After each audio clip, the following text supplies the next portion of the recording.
topics. And so if you have a question or have a topic you'd like me to address, please let me know, and I'll do my best to do the research and put together a presentation. So today's topic is palliative and hospice care. And I wanted to talk about these two options for care together. Hospice is fairly well known, but also there are a lot of misunderstandings about it. And I think maybe not as many people know about palliative care as an option. So I'm going to describe each one, how they're different, and how they can play into each other. So first of all, just a little bit about what I do. As I said, I'm a peace of mind guide, and it's been my lived experience that talking about what we want or don't want for our own end of life really does make a difference. If we start ahead of time, you get to make the decisions, you put a roadmap in place, and obviously it's easier to make those decisions when you have full capacity and are not in emergency mode. And you can avoid upheaval, even for a temporary incapacitation, such as if you have a business to run or just paying your bills. So when we consider the reality of our mortality, it really helps us to be present now and live life more fully. So I have a full program, End of Life Peace Plan is what I call it. And in that, we address the heart, soul, and mind of end of life planning. And in this program, I really like to start with values. We don't start with the mind tasks like a will or a trust or powers of attorney. And so some of the values that might come into play when you're considering going into palliative or hospice care are things like peace, experiencing peace, having gratitude for having lived your life, maybe simplicity. You don't want to go through any more major treatments. And so the one I settled on for today is presence. And to me, that means just a way of being in the world, being fully alive in whatever time we have left, connecting with those that we love, doing the things that matter to us before the end actually comes. And in palliative and hospice care, the focus is on comfort. So there are some differences, but one of the main things they have in common is that they are focused on your comfort as the patient. So starting with palliative care, it is actually a medical specialty. And so people going through medical school may choose to focus on palliative care, to specialize in that, or they may start in a different field and then through whatever experience they have, realize that their calling is really for palliative care. And so they can do further training in that. It's a really comprehensive approach. It's about the whole person, not just individual diagnosis. And that also includes a lot of support for the family, which is wonderful. Often, if they're just focused on a disease, then the patient gets the attention, but the family doesn't necessarily have the help that they need. And palliative care can take place both inpatient, outpatient, and in the home, just like hospice does. One of the main differences is that with palliative care, you can still receive curative treatment. So things like if you're undergoing chemo, radiation, you can still have surgery. You can continue your medications. And so it's different from hospice in that way.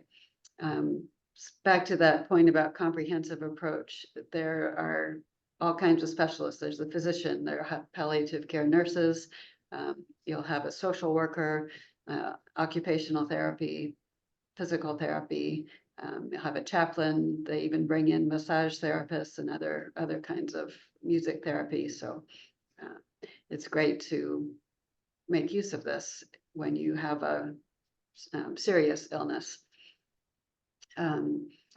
So it is usually covered by insurance. Both Medicare and Medicaid include it as a benefit. And what I love about it is that it's an educational approach. So you're a partner in your treatment, and the specialists are really helping you meet your quality of life goals. And because of the sort of in-depth conversations, that educational approach, it can feel much more friendly, like there's less of a time crunch, like you're really being listened to. So anytime that you have a serious illness, whether you're in the hospital or you're being discharged, it's really important to talk to a social worker and ask about palliative care.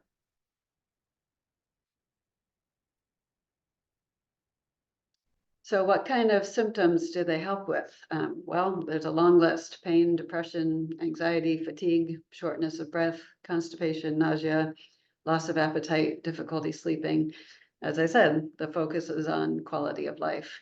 And so it's often you get um, dismissed from the hospital and you're sent home with maybe some medications and some discharge instructions, but don't really know what to do other than just kind of hope for the best. So there are now social workers in the hospital, and so connect with them and they can help you figure out how to get enrolled in it.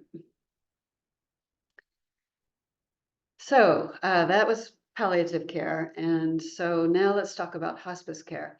And this is really when the decision is made to no longer undergo any kind of treatment. And so you really have to be ready to face that, your time is coming. You can enroll as soon as there's a diagnosis of 6 months or less to live. And again, asking your physician or the hospital social worker for a referral.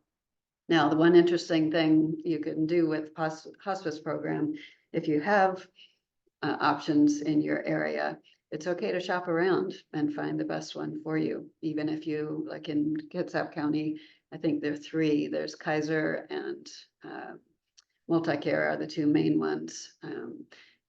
Silverdale Bremerton also has Envision and CHI Franciscan. But like we were talking about last week with voluntarily stopping eating and drinking, the CHI Franciscan hospice is not going to support that because of their affiliation with Catholic religion. So Multicare will support VSED, Kaiser will support VSED.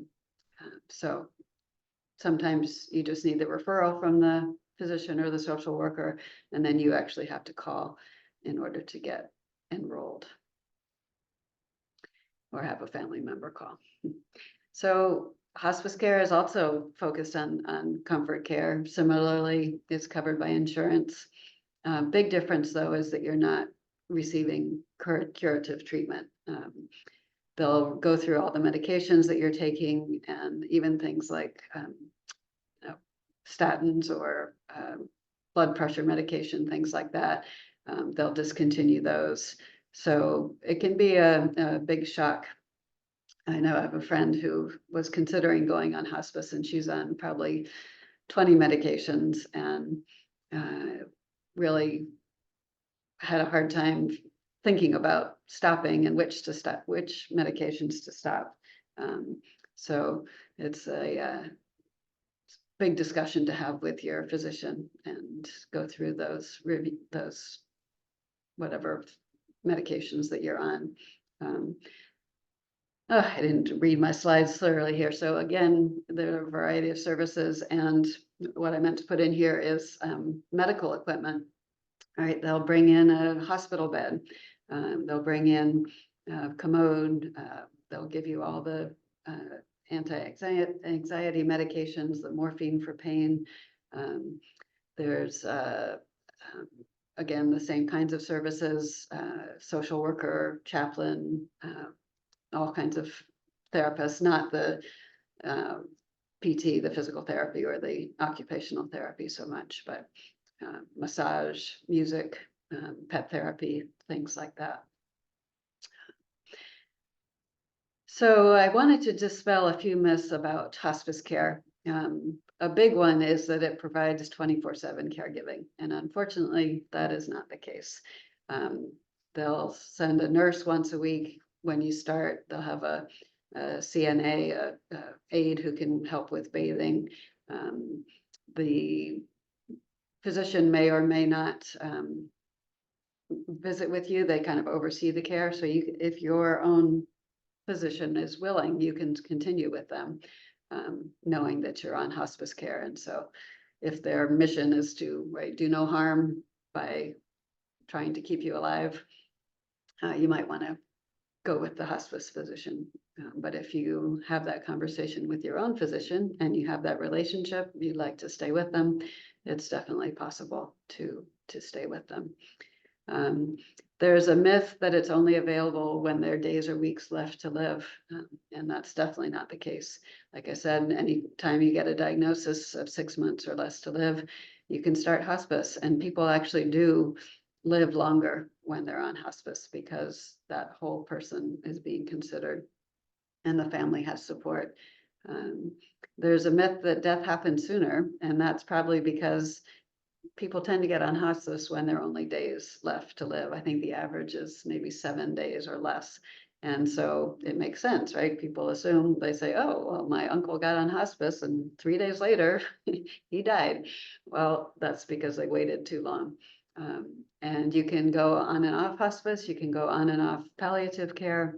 If you decide you want to have a surgery and it's really important, you think it will give you longer to live or relieve some symptoms, you just go off hospice and then have whatever treatment, and then you can, if it at some time in the future, if it gets things go downhill again, go back on hospice. And the last myth is that hospice is a physical location. That's how it originally started. It started in England, and they did have physical hospices then. But now it's usually the services are provided at home or in assisted living. It's rare to have an actual physical location to go to. There's some in Seattle, but none on this side of on the west sound side of the peninsula. So just a couple of resources, and this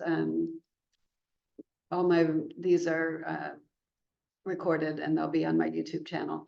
So I found this great site called getpalliativecare.org, and it answers, has a section for every kind of diagnosis you can imagine.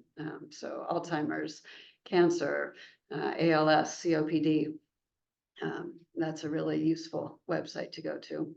And then for hospice, you may have heard of Barbara Carnes, who's a well-known hospice nurse. Every hospice will pass out this book called The Little Blue Book, gone from my site. And you can preview those at her website, bkbooks.com. And as I mentioned, my YouTube channel has all these recordings on it. So you can go back and watch it, rewatch, and share with those who might be interested. So that's it for the presentation today. Thanks so much for joining me. My website is my name, johannamunson.com. If you're on Facebook, please join my private group, the End of Life Lounge. And I do this because I love doing it. But if you feel like contributing, even just $10 is great. There's my Venmo account. All right. Thank you so much.